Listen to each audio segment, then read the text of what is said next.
Hi అండి, welcome back to my channel మారుచుల్లో ఈరోజు నేను కోడిగుడ్డు కారం వేపుడు చేస్తున్నాను అండి. చాలా అంటే చాలా బాగుంటుంది. అన్నం మొత్తంలో కూడా ఈ కోడిగుడ్డు కారం వేసుకొని చక్కగా కలుపుకొని తినేసేయచ్చండి. కారంగా సూపర్ టేస్టీగా ఉంటుంది. ఇంకా ఆలస్యం చేయకుండా ఈ వీడియో ఒకసారి చూసి మీరు కూడా ఇలా ట్రై చేయండి. నేను మీడియం సైజు 3 పెద్దలపాయలు తీసుకున్నానండి. సన్నగా కట్ చేసుకొని పక్కన పెట్టుకోవాలి. ఇప్పుడు ఒక మిక్సీ బౌల్ తీసుకొని శనగపప్పు, ధనియాలు, నువ్వులు, చున్నులపాయలు, ఎండు కొబ్బరి, జీలకర్ర, ఉప్పు, ఎండుమిరపకాయలు కూడా వేసుకుందామండి. ఎండుమిరపకాయలు ఇంకొంచెం కారం ఎక్కువ కావాలనుకున్న వాళ్ళు ఇంకో 2 ఎండుమిరపకాయలు వేసుకోవచ్చు అనమాట. మిక్సీలో మెత్తగా కాకుండా కొంచెం బరగ్గా పౌడర్ చేసుకొని పక్కన పెట్టుకుందామండి. ఇప్పుడు స్టవ్ మీద ప్యాన్ పెట్టుకొని నూనె వేసుకున్నాను. నూనె కాగిన తర్వాత 1/2 టీ స్పూన్ కారం,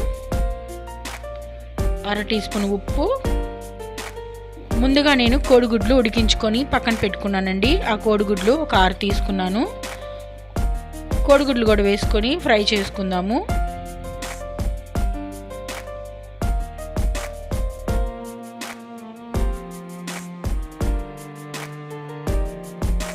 కొద్దిగా పసుపు కూడా వేసుకొని ఫ్రై చేసుకుందామండి.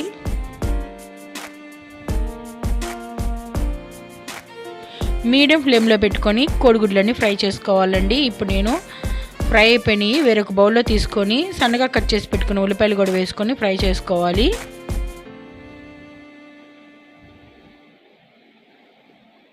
ఉల్లిపాయలు కూడా బాగా వేగిపోవాలండి. కొద్ది కరివేపాకు, ఇవి బాగా వేగితే అంత వేపుడు అంత బాగుంటుందండి. ఫ్రై చేసి పెట్టుకున్న కోడిగుడ్లు కూడా వేసుకొని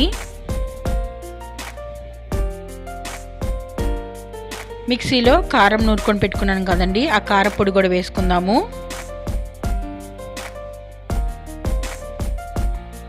అంతా ఒకేసారి వేయకుండా కొద్దిగా వేసుకొని కారం కలుపుకుందామండి. కోడిగుడ్లు ఎక్కడ చిదిగిపోకుండా మనము కలుపుకోవాలి.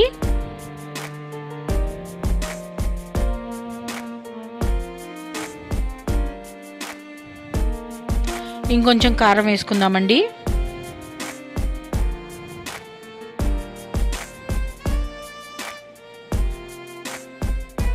కొద్ది కారం మిగిలితే మనం స్టోర్ చేసుకోవచ్చు. ఈసారి కోడిగుడ్లు కారానికి వాడుకోవచ్చండి. లేకపోతే ఆలు ఫ్రైలోకి, దొండకాయ వేపుడు, బెండకాయ వేపుడులో కూడా చాలా బాగుంటుంది.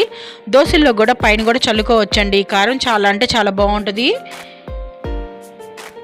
అరటికాయ వేపుడికి కూడా చాలా బాగుంటుందండి. ఒకసారి మీరు కూడా ఇలా ట్రై చేయండి.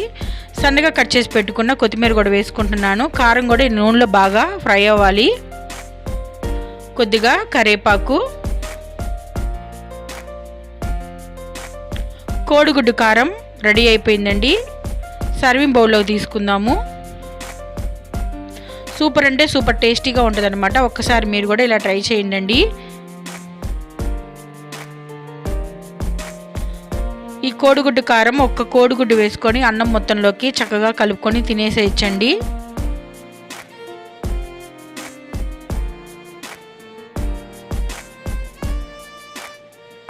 వేడి అన్నంలోకి వేడి కోడిగుడ్డు కారం వేసుకొని తింటా ఉంటే సూపర్ అంటే సూపర్గా ఉంటుందండి. ఒక్కసారి మీరు కూడా ఈ వీడియో చూసి ఒక్కసారి మీరు కూడా ఇలా ట్రై చేయండి. మీరే అంటారు చాలా అంటే చాలా బాగుందని.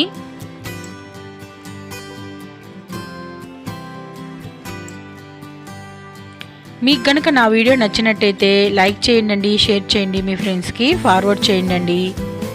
Love you all.